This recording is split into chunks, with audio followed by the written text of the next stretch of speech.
Hi, I'm Tim Roble, and welcome to another episode of Adventure Athlete. This is going to be a comparison between the 701, I'm just going to call that Adventure Rally that I just got done finished building, and the KTM 890 Rally. We'll start with the Rally. I have this motorcycle sold, so I needed to do this video today. I was kind of hoping to do this comparison out in some nice forest land and do some riding scenes, but we're raining here in Southern California, and this is going to be leaving here in about the next 30 minutes. So the Rally, let's talk about the strengths of the Rally. It comes with the cone valve and tractive rear shock.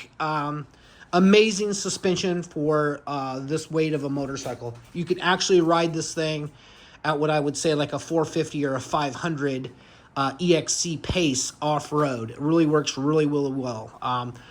One of the big strengths on this bike is it comes with a lot of the electronic stuff, and you can look at that as a strength or a weakness, and I kind of look at it, I don't like a lot of that computer stuff.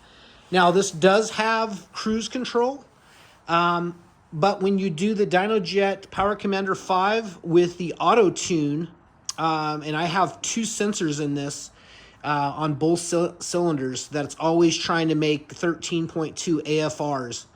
And this bike cruises really well down the freeway. No longer has cruise control because of that option. But works really well. Another one of the things I'll talk about on these motorcycles is traction control and ABS. Although you can turn that off in rally mode, you still have hints of something going on there. I'm not exactly sure what it is, but there are hints of that there being captured.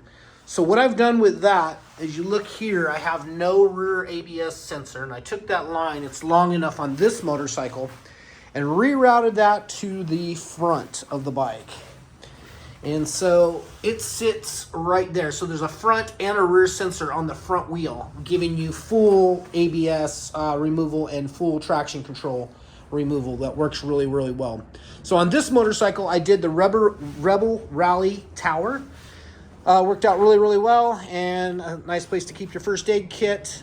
On all of my motorcycles, I utilize the Voyager Pro.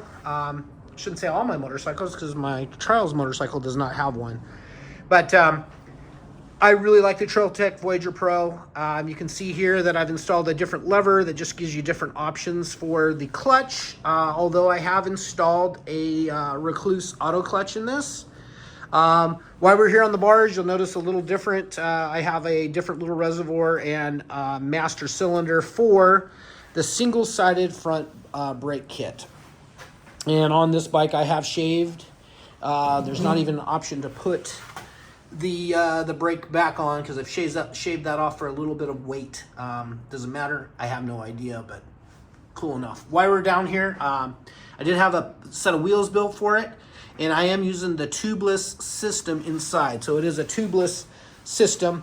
I found with this bike, about 15 PSI is good for traction, the weight, and actually loading that front tire for the best traction. I am running the Motaz. That's a 9100 21 up front. And in the back, I have their 140, and it's a Desert HT. And this bike only has, I think it's at 315 miles from the from being brand new. It's not even broken in yet. With the exhaust, I trimmed it 4 inches to give it a cooler look and a better exhaust note. Talk about exhaust note real quick. While I'm up here at the handlebars, we have the Highway Dirt Bikes bar ends with the mirrors that nest inside, so you fold them out, and they actually work really well as bar ends and mirrors. As you can see, that's kind of my go-to. My 450 set up the same way. But even with the 4 inches of this out, it still has a very nice exhaust note. And here again, we're always trying to make 13.2 on the AFRs. And I have that set up so you can read that. Special thanks to Chris Parker at Rottweiler Performance, where a lot of this parts on this bike were purchased. I did the cat delete. It already came with the Akrapovic on it. but I had the wheels built from him, the single-sided disc kit. I bought the Rebel Tower from him. You got a really, really nice website that allows you just to go through and add stuff to your cart, which I probably put, I don't know, somewhere around 10 grand over 3 or 4 purchases. Tires, wheels, Dyno Jet, the Cat Delete, the Tower, the Recluse, the XP skid plate. I think that little cap right there was actually an extra. And then on this side, I have this Trans Saver, which is kind of like a gas pressurized strut that just kind of keeps some of that coming off of the, if you're pushing down too hard on it to bend that inner shift fork. I believe I added another chain with the Dirt Tricks rear sprocket. I really like those. Those last for a long time, and you never have an issue of the aluminum and the steel separating. So, things that I really like about this bike, it cruises down the freeway at, let's say you can cruise at 100 miles an hour and the bike is happy. It's not an issue. Where the difference in comparison with the 701, it'll cruise down the highway 75, 80. And that's kind of like starts to get a little buzzy above that. So the faster motorcycle would be the Rally for sure, going down the road. Off-road, the weight of the 701 really comes into effect, and you can definitely tell you're carrying 100 pounds less. Going to the 701, same problem I had with this motorcycle trying to ride it off-road. Is this little switch is down here where you would turn off ABS and traction control. My first little off-road jaunt totally sucked. I had to stop and call a buddy and ask him for some information, like how do I turn this thing off? I don't know a whole lot about this platform, but I'll tell you what, I really, really like the 701, and that's why I'm selling the Rally and keeping the 701. For those of you that don't know, I'm leaving in my Expedition truck here in about 20 some days. So trying to liquidate my Humvee, and the Rally was on the chopping block because I don't want things really sitting around unused for a year while I'm out on the road. But for traction control and ABS, I put this little nut in, and what that does is that spaces this out. You have to use a longer bolt, but that spaces that out enough where that fools, in no lights or any indications, but it fools that into thinking that it's getting some type of ghost reading or something. I really don't know. But it turns off traction control from the get-go.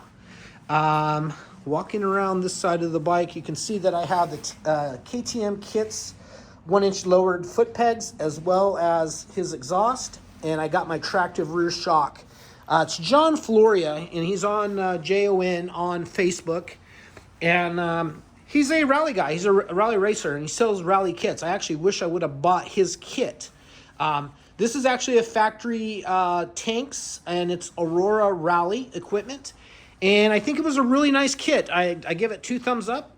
It took me probably 40 hours total to go through the bike and get the kit on, do some of the trimming, and I just took my time and really enjoyed the process.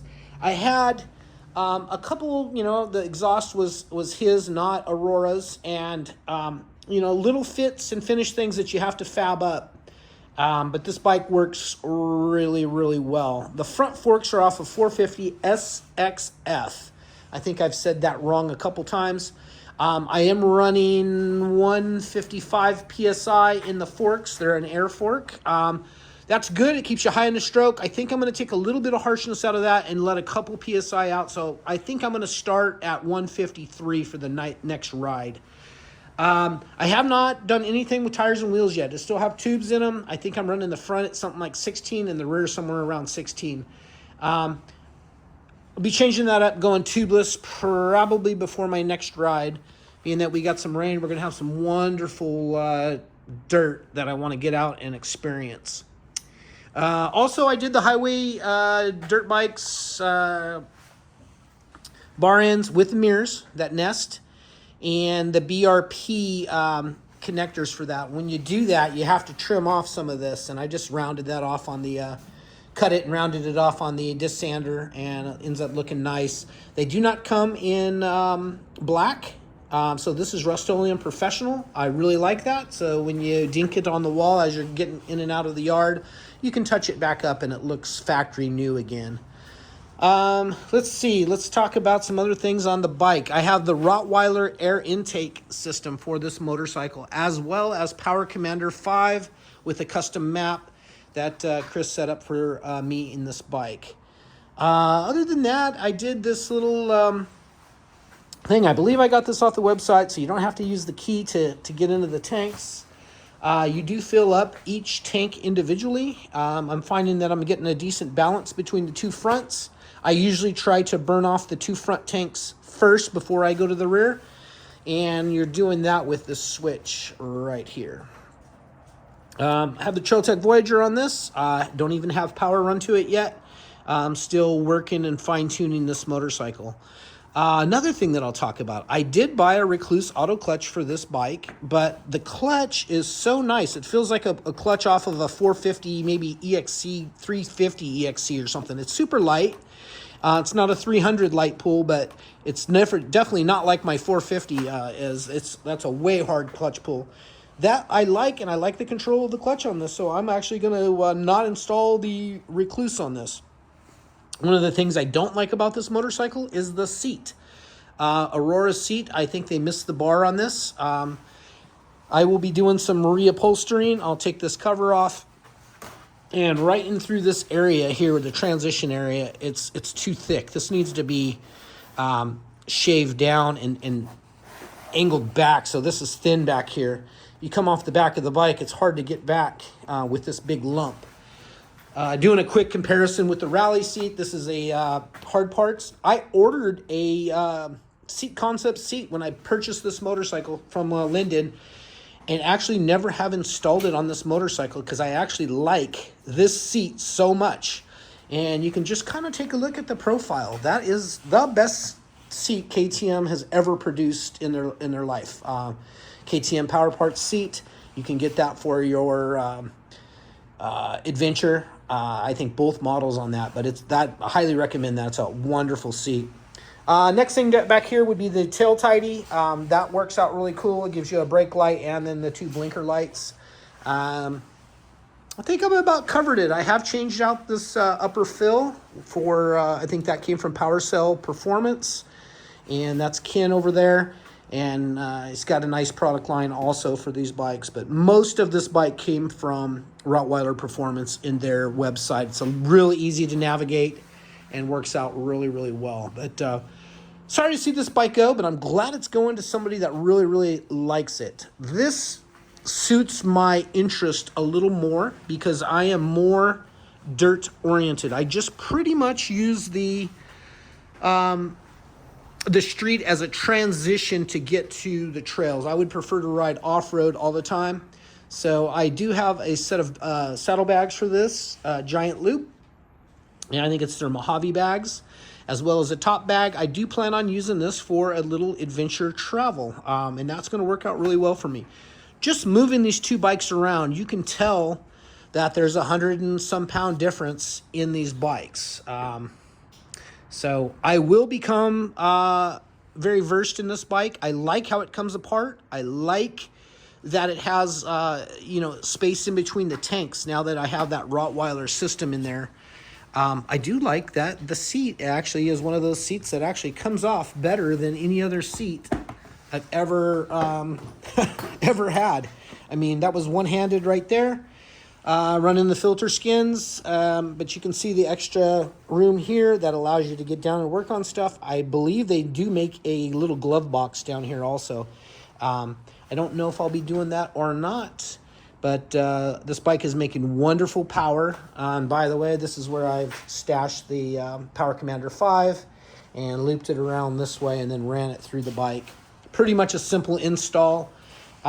Took me about 35-40 minutes to chase down the wires and do a nice job of routing it. But right now, I consider this a perfect motorcycle other than the seat and the kickstand. And I still will, even the tires on it right now, the TK80s, that's not a deal breaker. Not for me.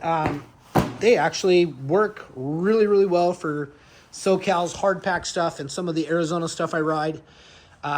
Those of you know that I have a house in California and a house in Arizona. So I spend split time, and I'm going to be on the road. So I will not be here, but I will be out in Arizona for pretty much the next year in Utah. So questions, comments, please hit me up down below. I'd love to hear from you. Even if you just take the time, it helps the algorithm for me. If you just take the time and say, hey, Tim, thank you, or whatever, or thumbs up, that helps me. If you haven't liked and subscribed, please do. I got a lot more adventures on the road in the Expedition truck, Oscar Mike. Take your time to look at that. I did a full build series on that, and that worked out really, really well. I exceeded my expectations on that platform. So I'll have a lot more great motorcycle content. I am taking the 450 and the 701 with me, and as well as my paramotor and kayaks and two crazy German Shepherd puppies. So it's going to be one epic trip, as well as two electric mountain bikes. So I'm going on the road with all my toys. Follow the journey, if you would. Thank you guys so much for watching. I appreciate each and every one of you guys. I've gotten a lot of friendships and a lot of community building through YouTube, and that's why I do these videos. Not trying to sell you anything, not trying to sway you on anything. I will share things that I think are great, and hopefully, you know, but they're not paid sponsorships or anything like that. And I will tell you if something is a paid sponsorship. That's going to be it for now. Thank you guys for watching. I'm Tim Roble, and I'll catch you here next time.